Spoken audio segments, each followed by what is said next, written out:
तेग बहादुर साहिब जी की 350वें शहीदी समागम में हमारे बीच उपस्थित हम सभी के लाडले नेता आदरणीय नितिन गडकरी जी, जिन्होंने इस कार्यक्रम के आयोजन में हमें आशीर्वाद दिया, मार्गदर्शन किया, जैसे आदरणीय संत ज्ञानी हरनाम सिंह जी खालसा, बाबा जी मुखी रंगवी टक्सा, हमारे साथी चंद्रशेखर बावनकुळे जी, गिरीश महाजन जी, माणिकराव कोकाटे जी, माधुरीताई विशाल, शरणरावजी ढोले, संत श्री बाबू सिंह महाराज, श्री बाबा बलविंदर सिंह जी, बाबा सुखविंदर सिंह जी, महेंद्र जी रायचूरा, सरदार गुरमीत सिंह खोतर, सरदार प्रीतपाल सिंह भाटिया, सरदार परमजीत सिंह भट्टी, सुनील जी दुर्गावकर, सरदार चरणदीप सिंह जी, संत सूरज जी महाराज, सरदार मलकेत सिंह बल, सुनील जी महाराज, किशन जी राठौर, इस आयोजन में जिन्होंने बहुत मेहनत की, ऐसे भाई रामेश्वर नाइक, संत राम सिंह जी महाराज, सरदार विजय सतवीर सिंह जी, सरदार तेज सिंह जी बाबरी, श्री रुचेश जयवंशी, सरदार जसपाल सिंह जी, कृष्णा खोपड़े जी, प्रवीण डटके जी, सैनी ढाके, राघव चौसाब जी, दयाशंकर तिवारी जी, वीरेंद्र कुकरेजा जी, मिलिंद माने जी, विपिन इटनकर जी, रविंद्र सिंघल जी, अभिजीत चौधरी जी, प्रतिभाता इंगड़े, राम सिंह महाराज, प्रकाश जी गुगलिया, गजानन जी काले, अशोक जी मानकर, मंचासीन सभी महानुभाव और इस संगत में यहाँ पर उपस्थित सभी बहनों और भाइयों, मैं सबसे पहले गुरु नानक देव जी को नमन करता हूँ और साथ साथ जिनके शहीदी समागम को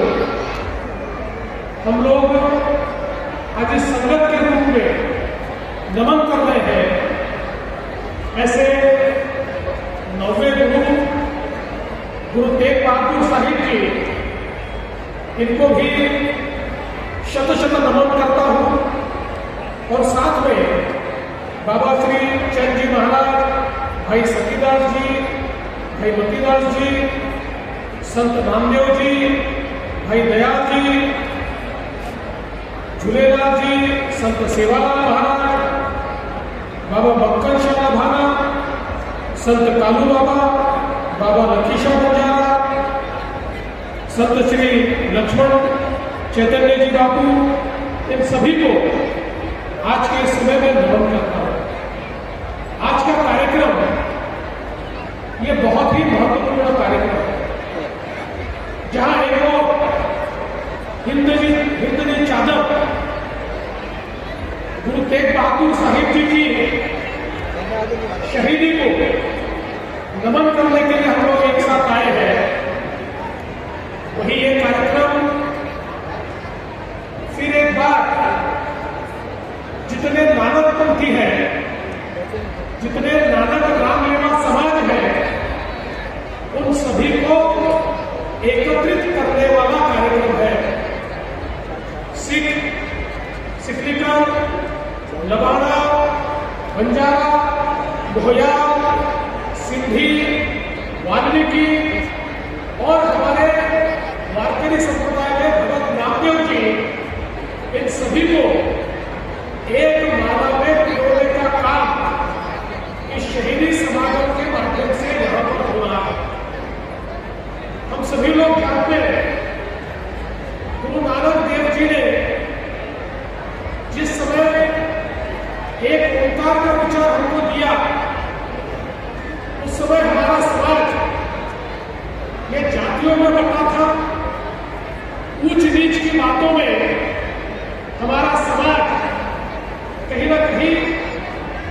बटा हुआ था, ऐसे समय गुरु नानक देव जी ने देश के कोने कोने में एक ही विचार सब तक पहुंचाया और एक सत्य क्या है, एक ओंकार क्या है, ये हम सबको बताया। और उसके कारण समाज में भिन्न भिन्न वर्ग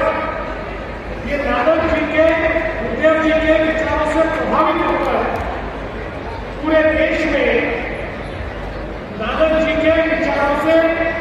प्रभावित ऐसे नानक पंथी, नानक नाम लेवा, ऐसा एक बहुत बहुत समाज तैयार हुआ। और उन्हीं विचारों को हमारे सभी गुरुओं ने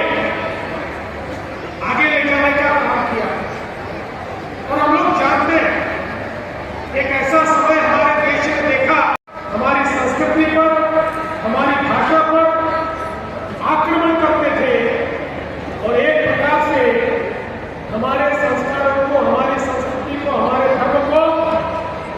पूरे तरीके से समाप्त करने का काम करते थे। ऐसे समय हमारे गुरुओं ने जिस प्रकार से हमारे संस्कृति की, हमारे धर्म की ढाल के रूप में काम किया और जिस प्रकार से समाज में जागृति लाकर, समाज को एक बनाकर, सभी को साथ में लाकर, एक ही सभी को बैठाकर जिस प्रकार से एकता को कायम किया, ये भारत के इतिहास की मिसाल है। इसलिए ये भारत देश हमारे दसों गुरुओं के लिए हमेशा शीश झुकाएगा और उनसे हमेशा प्रेरणा पाएगा।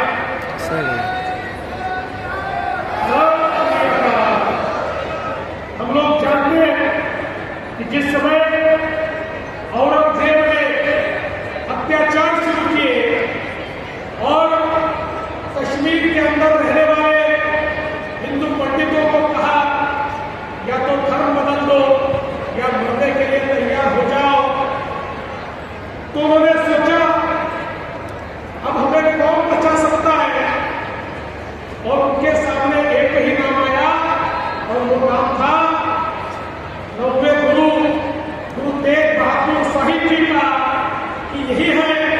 जो हमें बचा सकते हैं, हमारे धर्म को, हमारी संस्कृति को जो बचा सकते हैं। इसलिए वे सारे के सारे गुरु जी के पास पहुंचे और गुरु जी से दरखास्त लगाई, गुरु जी हमको बचाइए, ये हमारा धर्म, हमारी संस्कृति सभी को समाप्त करने की बात हो रही है, लोग मर रहे हैं, हम असहाय हैं, हमको कोई बचा नहीं सकता, केवल आप एक हमारे लिए आशा की किरण है, केवल आप एक ऐसे हैं जो हमें बचा सकते हैं। और गुरु जी ने उसी समय कहा कि आप चिंता मत करिए, आपको बचाने का काम हम करेंगे। और अपने चुनिंदा लोगों को लेकर गुरु जी ने दिल्ली की ओर कूच कर दी और पहली बार एक प्रकार से हमारे गुरु तेग बहादुर जी, इन्होंने हिंदुओं को, हमारे कश्मीरी पंडितों को, उनके धर्म को, उनके विचार को, उनकी संस्कृति को बचाने के लिए अपने सिर पर कफन बांधकर और वो निकल पड़े अपने साथियों के साथ। और हमने देखा औरंगजेब ने जब उनको गिरफ्तार किया और गिरफ्तार करने के बाद जो प्रताड़नाएं उनको दी गई, जिस प्रकार से उनके ऊपर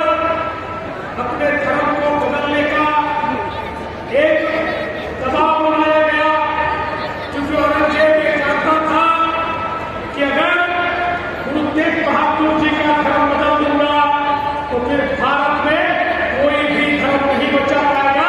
सबका धर्म मैं बदल दूंगा। इसलिए वो चाहता था कि गुरु जी का धर्म बदले। सत्यदास जी, मोतीदास जी, दयाल जी, ऐसे साथियों के साथ जिस समय उनको पकड़ा गया और एक एक साथी को पकड़ा कर मारा गया, किसी को एक दांत में चलाया गया, किसी को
हासिल की। हम लोग जानते हैं उसके बाद औरंगजेब ने फरमान निकाला और फरमान निकालकर उस औरंगजेब ने कहा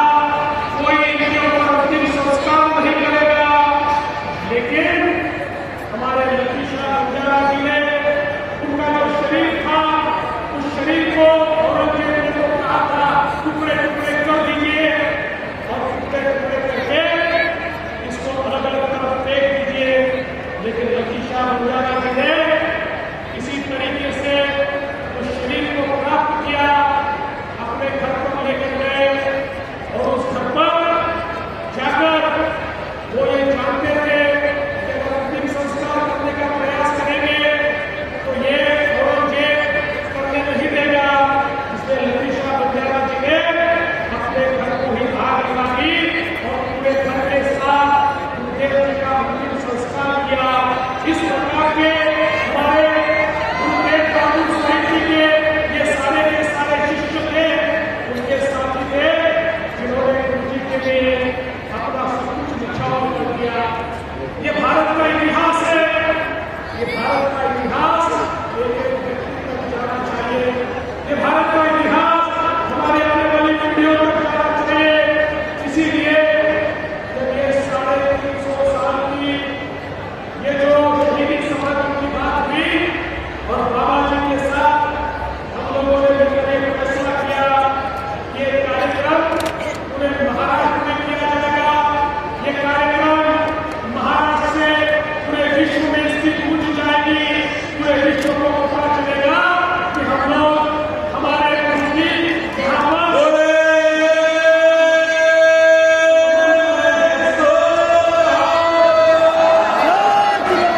हम सब लोग जानते हैं जिस समय गुरु जी का शीश ये गुरु गोविंद सिंह जी के पास पहुंचा तो गुरु गोविंद सिंह जी ने कहा तिलक जयपुर राका प्रभुता कीरो बड़ो कलु महिषाका शीश दिया पर शील उचली धर्म हेतु साका जिनी किया। मैंने अपने सिर को दे दिया लेकिन शीश नहीं दिया, धर्म नहीं दिया, विचार नहीं दिया, मान नहीं दिया, सम्मान नहीं दिया, वो सारा आपने बचा लिया। ऐसे कहने वाले हमारे दूसरे बादशाह, हमारे दूसरे गुरु गुरु गोविंद सिंह जी, जिनका भी इतिहास हम लोग जानते हैं, अपना पूरा का पूरा परिवार उन्होंने लुटा दिया, चारों साहेबजादों को जिन्होंने लुटा दिया। ऐसी एक परंपरा, इस परंपरा का निर्वाह करने के लिए, इस परंपरा को याद करने के लिए इस कार्यक्रम का आयोजन किया गया। और इसके बाद नांदेड़ साहिब में, इसके बाद मुंबई में भी बहुत बड़ा कार्यक्रम होगा, बड़ी संगत वहां पर होगी। और इसमें सबसे महत्वपूर्ण ये है कि नानक नाम लेना सारे समाज, हमारे सिख भाई जिन्होंने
को गिरा देता हूँ।